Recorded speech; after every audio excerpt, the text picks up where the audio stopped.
Hi guys, welcome to my YouTube channel. ఈరోజు మన recipe ఏంటంటే గోధుమ పిండితో గవ్వలు.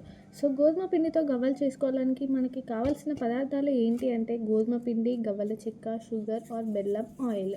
ఇది ఎలా రెడీ చేయాలో ఇప్పుడు చూద్దాం. ఫస్ట్ గోధుమ పిండిని తీసుకొని ఒక బౌల్లో కొంచెం సాల్ట్, కొంచెం ఆయిల్ వేసి ఇలా గోధుమ పిండిని రెడీ చేసుకోవాలి. చేసుకున్నాక ఇట్లాంటి చిన్న ముద్దలు చేసుకోవాలి, చిన్న రౌండ్స్లా చేసుకున్నాక గవ్వల చెక్క పైన ఇలా పెట్టేసి మనం ఇట్లా అనేస్తే ఇవి అయిపోతాయి.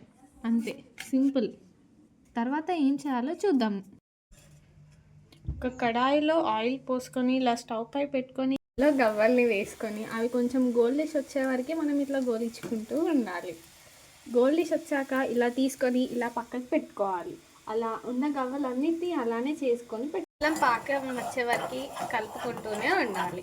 బెల్లం పాకం వచ్చాక అది వచ్చిందో లేదో ఒకసారి బౌల్లో కొన్ని వాటర్ వేసుకొని అందులో బెల్లం వేసుకొని చూడాలి. ఇలా పానకం వచ్చాక ఆ బెల్లంలో మనం ఇక రెడీ చేసుకున్న గవ్వల్ని బెల్లంలో వేయాలి.